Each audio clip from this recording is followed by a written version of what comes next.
नमस्कार जोहार, आपका स्वागत है खबर छत्तीसगढ़ में। तो आइए जानते हैं छत्तीसगढ़ के हर छोटे बड़े शहर से 25 फटाफट बड़ी खबरों को। इससे पहले यदि आप वीडियो को लाइक नहीं किए तो लाइक कर दीजिए और चैनल में नए हैं तो चैनल को सब्सक्राइब कर लीजिए। और आप वीडियो को कहां से देख रहे हैं कमेंट बॉक्स में हमें जरूर बताइए। मुख्यमंत्री विष्णुदेव साय ने जशपुर जिले को दी बड़ी सौगात, 2 महाविद्यालयों की होगी स्थापना। छत्तीसगढ़ में उच्च शिक्षा के विस्तार के लिए मुख्यमंत्री विष्णुदेव साय लगातार प्रभावी कदम उठा रहे हैं। अब मुख्यमंत्री ने जशपुर जिले के फरसाबहार, करडेगा महाविद्यालयों के संचालन के लिए शिक्षकीय और कार्यालयीन कर्मचारियों की पदस्थापना की स्वीकृति दी है। इस कदम से प्रदेश के शिक्षा क्षेत्र में युवाओं को उच्च शिक्षा के अवसर मिलने की दिशा में एक नया अध्याय शुरू होगा। बता दें कि मुख्यमंत्री की इस पहल से जशपुर जिले के फरसाबहार, दुलदुला के करडेगा, बस्तर के नगरनार और किलेपाल में नवीन महाविद्यालयों का संचालन संभव हो सकेगा। छत्तीसगढ़ उच्च शिक्षा विभाग ने इन महाविद्यालयों के लिए एक प्राचार्य, 48 सहायक प्राध्यापक, 4 ग्रंथपाल, 4 क्रीड़ा अधिकारी और 4 प्रयोगशाला सहायक पदों को स्वीकृति दी है। अब राज्य सरकार इन पदों पर भर्ती की प्रक्रिया शीघ्र शुरू करेगी। एक ही दिन में 4 जगह छापा, 11 जुआरी गिरफ्तार, 6980 नगद ताश की गड्डियां जब्त। जब कोटा पुलिस को जुआ खेलने की जानकारी मिलने पर एक ही दिन में 4 अलग अलग जगहों पर छापा मारकर कुल 11 लोगों को जुआ खेलते हुए पकड़ लिया। यह कार्रवाई थाना प्रभारी तोप सिंह नवरंग और उनकी टीम द्वारा वरिष्ठ अधिकारियों के निर्देश पर की गई। पहली कार्रवाई ग्राम लालपुर सागौन प्लॉट में हुई, जहां से 4 लोगों को पकड़ा गया और 2710 नगद ताश की गड्डी और एक बोरी फट्टी जब्त की गई। राज्यपाल रमन डेका और मुख्यमंत्री विष्णुदेव साय ने शहीद वाटिका पहुंचकर शहीद जवानों को दी श्रद्धांजलि। राजधानी रायपुर स्थित शहीद वाटिका में आज पुलिस स्मृति दिवस पर राज्यपाल रमन डेका और मुख्यमंत्री विष्णुदेव साय ने अमर जवान स्तंभ पर पुष्पांजलि अर्पित कर वीर जवानों को नमन किया। राज्यपाल और मुख्यमंत्री ने शहीदों के सर्वोच्च बलिदान को याद करते हुए उनके परिजनों के प्रति सम्मान और कृतज्ञता व्यक्त की। इस दौरान माहौल भावनाओं से भर गया जब शहीदों के नाम पुकारे गए और मौन रखकर उन्हें श्रद्धांजलि दी गई। कार्यक्रम में उप मुख्यमंत्री विजय शर्मा, विधायक मोतीलाल साहू, अतिरिक्त पुलिस महानिदेशक विवेकानंद सिन्हा सहित वरिष्ठ पुलिस अधिकारी मौजूद रहे। सभी ने देश की आंतरिक सुरक्षा में बलिदान देने वाले जवानों को याद करते हुए उनके साहस को सलाम किया। कर्तव्य पथ के अमर वीरों को श्रद्धांजलि, सुकमा में मनाया गया पुलिस स्मृति दिवस, शहीद पुलिस जवानों को नमन। देश भर में मनाई जा रही पुलिस स्मृति दिवस के अवसर पर सुकमा पुलिस लाइन में श्रद्धांजलि कार्यक्रम आयोजित किया गया। इस अवसर पर कर्तव्य पथ पर अपना सर्वोच्च बलिदान देने वाले पुलिस अधिकारियों और जवानों को शहीद स्मारक पर पुष्पांजलि अर्पित कर श्रद्धांजलि दी गई। कार्यक्रम में सुकमा पुलिस अधीक्षक किरण चौहान ने इस वर्ष से देश भर में शहीद हुए 191 पुलिस अधिकारियों एवं जवानों के नामों का वाचन करते हुए उनके बलिदान को याद किया। उन्होंने कहा कि शहीद पुलिसकर्मी देश की आंतरिक सुरक्षा और जनता की रक्षा के लिए सदैव तत्पर रहते हैं और उनके त्याग को कभी भुलाया नहीं जा सकता। राज्य उत्सव से पहले छत्तीसगढ़ में हो सकती है बड़ी प्रशासनिक सर्जरी, आईएएस आईपीएस के ट्रांसफर की अटकलें तेज। छत्तीसगढ़ में मुख्यमंत्री विष्णुदेव साय की अगुवाई वाली सरकार ने प्रशासनिक स्तर पर एक और बड़ा कदम उठाने की तैयारी कर ली है। नए मुख्य सचिव की नियुक्ति के बाद अब मंत्रालय में अधिकारियों की अदला बदली की प्रक्रिया शुरू हो चुकी है। सूत्रों के कहना है कि राज्य उत्सव से पहले सरकार बड़ी प्रशासनिक सर्जरी कर सकती है, जिसके तहत कई जिलों के कलेक्टर और पुलिस अधीक्षक के बदले जाएंगे। मंत्रालय सूत्रों के मुताबिक हाल ही में हुई कलेक्टर कॉन्फ्रेंस में प्राप्त फीडबैक और मूल्यांकन के आधार पर बदलाव की सूची तैयार की जा रही है। मुख्यमंत्री साय और मुख्यमंत्री सचिव ने कॉन्फ्रेंस के दौरान प्रत्येक जिले के कामकाज की समीक्षा की थी। कुछ जिलों के कलेक्टरों की कार्यशैली की सराहना हुई, वहीं कुछ के कामकाज पर असंतोष भी जाहिर किया गया। प्रदेश में पहली बार दीपावली पर उप मुख्यमंत्री विजय शर्मा ने किया स्वच्छता दीदियों कमांडो के साथ किया जलपान, क्या सम्मान। छत्तीसगढ़ में पहली बार दीपावली के अवसर पर राज्य के उप मुख्यमंत्री एवं कवर्धा के स्थानीय विधायक विजय शर्मा ने स्वच्छता कर्मियों का आत्मीय सम्मान कर एक की मिसाल कायम की। उन्होंने अपने कवर्धा स्थित निवास में नगर पालिका क्षेत्र के लगभग 200 स्वच्छता दीदी और स्वच्छता कमांडो को आमंत्रित कर उनके साथ जलपान किया और स्नेहपूर्वक के उपहार, मिठाई व पटाखे भेंट किए। यह आयोजन दीपावली के दिन स्वच्छता योद्धाओं के सम्मान के रूप में पूरे प्रदेश में अपनी तरह का पहला आयोजन रहा। इस अवसर पर जिला पंचायत अध्यक्ष ईश्वरी साहू, नगर पालिका अध्यक्ष चंद्र प्रकाश चंद्रवंशी, वीर सिंह पटेल, शिव अग्रवाल, सीएमओ रोहित साहू सहित बड़ी संख्या में जनप्रतिनिधि, स्वच्छता दीदी और कमांडो उपस्थित थे। शराब की खपत बढ़ाने की नीति पर काम कर रही बीजेपी सरकार, सुशील आनंद बोले, काली कमाई में जुटे हैं भाजपाई। ये छत्तीसगढ़ कांग्रेस संचार विभाग के अध्यक्ष सुशील आनंद शुक्ला ने राज्य की बीजेपी सरकार पर जमकर निशाना साधा है। आरोप लगाते हुए कहा कि शराबबंदी को लेकर बड़ी बड़ी बातें करने वाली बीजेपी सरकार अब शराब की बिक्री बढ़ाने में लगी है। प्रदेश में सरकार में आने के बाद शराब की खपत बढ़ाने का नीति बना रही है।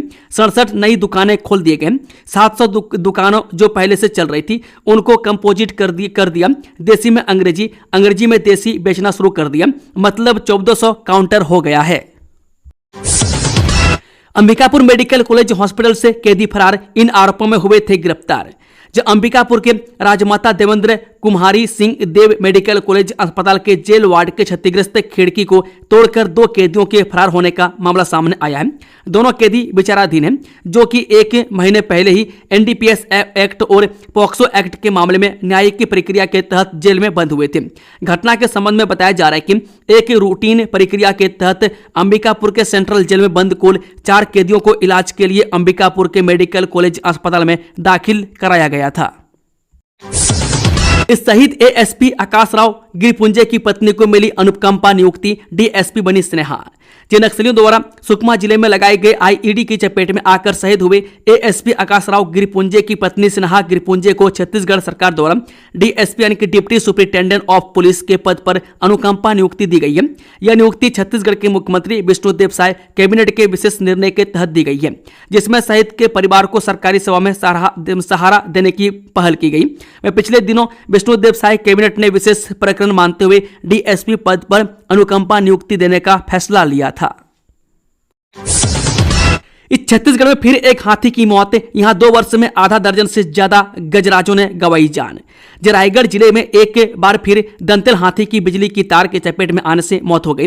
बीती रात कैराखोल गांव तमनार वन परिक्षेत्र में बिछाई गई बिजली के तार ने एक दंतेल हाथी को मौत का घाट उतार दिया। वन विभाग की शुरुआती जानकारी के मुताबिक इलाके में जंगली सुअर के शिकार के लिए तार बिछाया गया था, लेकिन रात के अंधेरे में हाथी इसकी चपेट में आ गया। मामले को गंभीरता से लेते हुए वन विभाग की टीम ने पोस्टमार्टम कर आगे की कार्रवाई शुरू कर दी है। घटना के बाद विभाग के अधिकारी तुरंत मौके पर पहुंच गए और आरोपित व तंत्र की जिम्मेदारी तय करने की प्रक्रिया शुरू कर दी है। बताया जा रहा है कि स्थानीय किसान और वनों में काम के लिए जाने वाले के लिए इलाकों में जंगली जानवरों के खतरों से निजात पाने के लिए ऐसे अमानवीय और गैर विनियोजित बिजली के तारों के जाल बिछा रहे हैं और ऐसा करते हुए वन्य जीवों की सुरक्षा का ख्याल नहीं रखा जा रहा है। प्रदेश में बदलेगा मौसम का मिजाज, इन हिस्सों में आज बारिश की संभावना। जब प्रदेश के कुछ इलाकों में मानसून के लौटने के बाद फिर से बादल बरस रहे हैं। मौसम विभाग ने मंगलवार को मध्य और दक्षिणी इलाके में बारिश और बादल गरजने की संभावना जताई गई थी। वह साथ ही अगले 5 दिनों तक रात के तापमान में कोई विशेष परिवर्तन देखने को नहीं मिलेगा, जिससे ठंड का असर सामान्य रहेगा। पिछले 24 घंटे के दौरान प्रदेश में सबसे ज्यादा तापमान दुर्ग में 33.6 डिग्री सेल्सियस दर्ज किया गया, जबकि सबसे कम न्यूनतम तापमान पेंड्रा रोड में 18 डिग्री सेल्सियस रिकॉर्ड किया गया। इस बीच तोकापाल में 2 सेंटीमीटर, सुकमा में 2 सेंटीमीटर, तोंगपाल में 1 सेंटीमीटर और बाकावंड में 1 सेंटीमीटर वर्षा दर्ज की गई। कोरबा मेडिकल कॉलेज को दिवाली गिफ्ट, पीजी के सीटों को मान्यता। जी हां, बिसाहू दास महंत स्मृति चिकित्सा महाविद्यालय कोरबा में वर्ष 2026-27 से 4 विभागों में पीजी कोर्सेज शुरू होंगे। सीटों की संख्या और अंतिम मान्यता को लेकर इंतजार अब समाप्त हो चुका है। एनएमसी ने कोर्सवार सीटों की संख्या निर्धारित कर सूची जारी कर दी है। अब तक एमबीबीएस का पाठ्यक्रम पूरा करने वाले कॉलेजों को ही पीजी पाठ्यक्रम शुरू करने की अनुमति थी। नए नियमों के तहत एमबीबीएस के तीसरे साल से भी पीजी कोर्सेज वाले विभागों की स्थापना मेडिकल कॉलेज में की जा सकती है, जिसके तहत 2 साल की पढ़ाई पूरी करने वाले एमबीबीएस के छात्र अब एमडी या एमएस के तौर पर विशेषज्ञ चिकित्सक की पढ़ाई शुरू कर सकेंगे। मां मड़वारनी मंदिर जा रही पिकअप चढ़ाई के दौरान पलटी, 6 से अधिक घायल, एक 10 साल के बच्चे की हालत गंभीर। जब कोरबा चंबा राष्ट्रीय राजमार्ग पर स्थित ऐतिहासिक और आस्था के केंद्र मां मड़वारानी पहाड़ पर दर्शन के लिए जा रहे श्रद्धालुओं से भरी एक पिकअप चढ़ाई पर अनियंत्रित होकर पलट गए। इस हादसे में 6 से अधिक लोग घायल हो गए, जिनसे एक 10 वर्षीय बच्चा गंभीर रूप से चोटिल है। घटना के बाद मौके पर अफरा तफरी मच गई ग्राम गुमिया से दर्शन के लिए श्रद्धालुओं को ले जा रही पिकअप चढ़ाई पर अपना नियंत्रण खो बैठी और पलट गई। प्रत्यक्षदर्शियों के अनुसार वाहन में लगभग 30 से 35 श्रद्धालु सवार थे। हादसे के तुरंत बाद स्थानीय लोगों ने मौके पर पहुंचकर घायलों को वाहन से बाहर निकालने का प्रयास शुरू किया। गंभीर रूप से घायल बच्चे को स्थानीय लोगों की मदद से तुरंत बाइक द्वारा अस्पताल के लिए रवाना किया गया। चोरी के मामले में पुलिस ने 3 लोगों को किया गिरफ्तार। आरोपियों के पास से नकदी और चोरी के जेवर बरामद। जी हां, धमतरी पुलिस ने लाखों रुपए की चोरी के मामला खुलासा किया। चोरी के मामले में पुलिस ने 3 लोगों को गिरफ्तार कर लिया। वहीं पुलिस ने आरोपियों के पास से चोरी की गई नकदी सहित आभूषण को जब्त किया और आरोपियों को जेल भेज दिया गया। धमतरी पुलिस ने बताया कि मनोज कुमार जैन निवासी वार्ड क्रमांक 10 नगरी ने थाने में रिपोर्ट दर्ज कराई थी, जिसमें उन्होंने बताया कि 7 अक्टूबर की रात को जैन मंदिर नगरी में एक कार्यक्रम के दौरान पूरा परिवार लगभग रात 9:30 बजे घर में गेट में ताला लगाकर कार्यक्रम देखने गया था। रात करीब 10:30 बजे वापस आने पर देखा कि घर की अलमारी और लॉकर खुला हुआ था, जिसमें रखे 2,15,000 रुपये नगद, एक चांदी की करधनी, 8 जोड़ी चांदी की पायल और एक चांदी का सिक्का, कुल 2,65,000 रुपये चोरी हो चुके थे। इस दौरान पुलिस ने मुखबिर की सूचना व तकनीकी विश्लेषण के आधार पर तामेंद्र यादव उम्र 19 वर्ष, पुष्पजीत उर्फ जीतू खरे उम्र 19 वर्ष और लक्की गुप्ता उम्र 19 वर्ष सभी निवासी जंगलपरा नगरी को हिरासत में लिया गया और पूछताछ पर आरोपियों ने अपराध करना स्वीकार किया। वृद्ध आश्रम में बुजुर्गों के साथ पुलिस ने मनाई दीपावली। उपहार देकर साथ में किया भोजन और फोड़े पटाखे।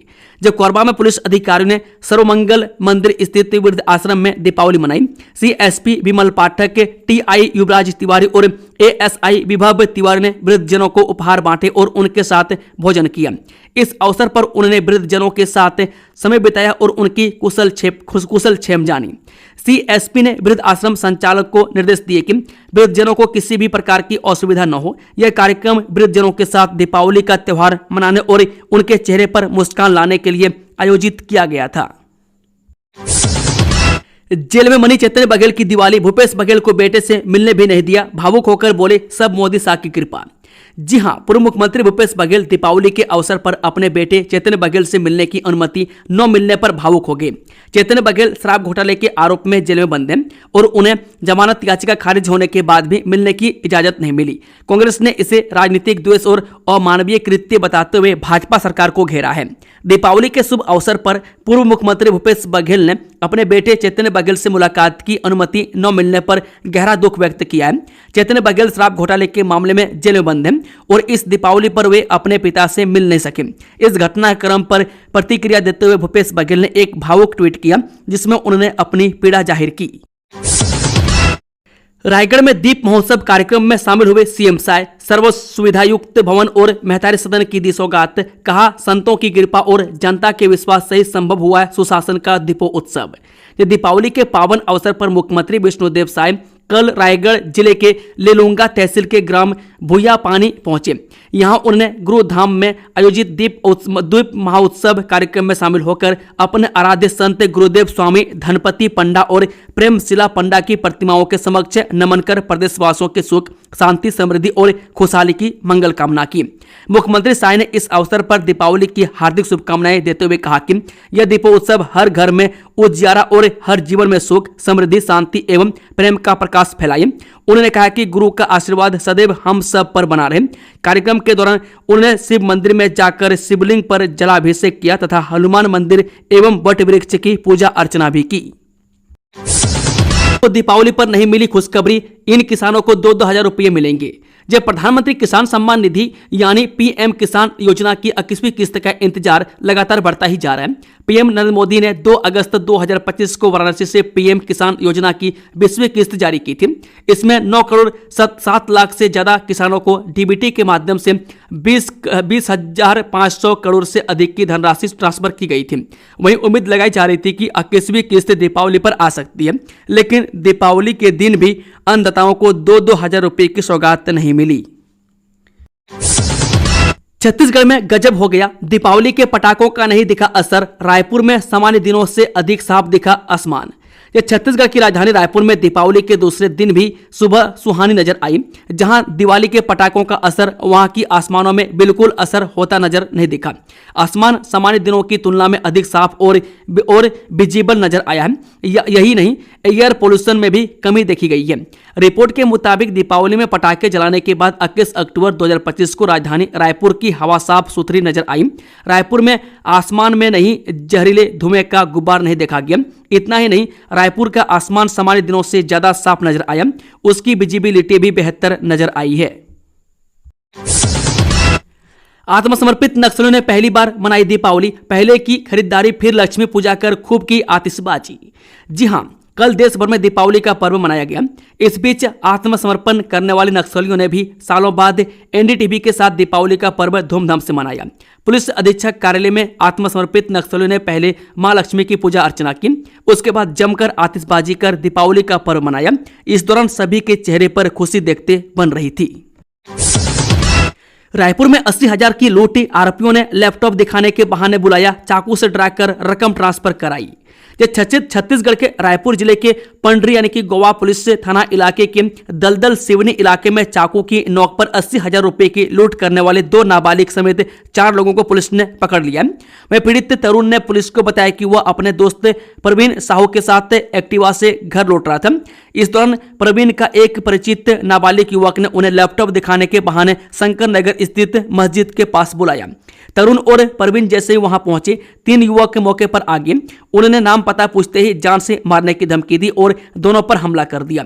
आरोपियों ने चाकू और पेचकस से डराकर तरुण के मोबाइल से 80,000 रुपये ऑनलाइन ट्रांसफर करा लिए। इसके अलावा जेब से 4,000 नगद और सिल्वर रंग की पुरानी कलाई घड़ी भी लूट ली। भुइयां पानी में दीप महोत्सव कार्यक्रम में शामिल हुए सीएम साय। महतारी सदन के लिए किए 29 लाख रुपये सहित कई घोषणाएं। दीपावली के पावन अवसर पर मुख्यमंत्री विष्णुदेव साय कल रायगढ़ जिले के लेलुंगा तहसील के ग्राम भुइयां पानी पहुंचे। यहां उन्होंने गुरुधाम में आयोजित दीप महोत्सव कार्यक्रम में शामिल होकर अपने आराध्य संत गुरुदेव स्वामी धनपति पंडा जी एवं प्रेमशिला पंडा की प्रतिमाओं के समक्ष नमन कर प्रदेशवासियों के सुख, शांति, समृद्धि और खुशहाली की मंगल कामना की। कोरिया में हुए दोहरे हत्याकांड का खुलासा, पेट्रोल डालकर जिंदा जलाया, देसी कट्टा के साथ 3 आरोपी गिरफ्तार। जो कोरिया जिले के बड़े सालही इलाके में हुई दोहरा हत्याकांड का कोरिया पुलिस ने खुलासा किया। इस मामले में सभी 3 आरोपियों को गिरफ्तार कर लिया गया। इनमें 1 देसी कट्टा और 7 जिंदा कारतूस बरामद किया गया। मुख्य आरोपी सुरेश ठाकुर घटना के बाद पत्नी और साले को भी जान से मारने की धमकी दिया था। बता दें कि 14 अक्टूबर 2025 की रात बचरा पोंडी पुलिस चौकी को सूचना मिली थी कि ग्राम बड़े सालही में रायराम केवंट के घर में आग लगी है। मौके पर पहुंची पुलिस टीम ने पाया कि घर पूरी तरह जल चुका था और रायराम की मौत हो चुकी थी, जबकि उसकी पत्नी पार्वती बाई गंभीर रूप से झुलस गई थी। बाद में इलाज के दौरान उसकी भी मौत हो गई थी। मामले में हत्या और हत्या के प्रयास का अपराध दर्ज किया गया। दिवाली पर फार्म हाउस में लगा जुआरियों का जमावड़ा, पुलिस ने 300 से अधिक लोगों को दबोचा, 200 से अधिक बाइक और मोटी रकम जब्त। दीपावली के मौके पर पुलिस ने जुआरियों के खिलाफ ताबड़तोड़ कार्रवाई करते हुए 350 से अधिक लोगों को गिरफ्तार किया। इस दौरान पुलिस की टीम ने 200 बाइक और करीब 2 लाख रुपये नकदी भी जब्त की है। बताया जा रहा है कि पुलिस ने एक निजी फार्म हाउस में दबिश दी थी और इस दौरान यहां लोग बेगम बादशाह पर दाव लगाते मिले हैं। फिलहाल पुलिस ने सभी जुआरियों को गिरफ्तार कर लिया है और आगे की कार्रवाई कर रही है। मिली जानकारी के अनुसार दीपावली से पहले ही पुलिस को सूचना मिल चुकी थी कि रायपुर से करीब 70 किलोमीटर दूर एक फार्म हाउस पर दिवाली की रात में बड़ी संख्या में जुआरियों का जमावड़ा लगने वाला है। सूचना के आधार पर नवागढ़ पुलिस ने पहले ही एक टीम तैयार करके रखी थी और देर रात फार्म हाउस पर दबिश थी। वहीं दिवाली की रात करीब 3 बजे पुलिस की टीम ने मौके पर दबिश दी। दोस्तों, खबरों का सिलसिला यहीं समाप्त होता है। अगर जानकारी पसंद आई तो वीडियो को लाइक, शेयर, चैनल को सब्सक्राइब जरूर से जरूर कर लें और कमेंट बॉक्स में कमेंट करके बताएं कि आप न्यूज़ को छत्तीसगढ़ या भारत से किस कोने में बैठकर देख रहे हैं। Thank you, all the best.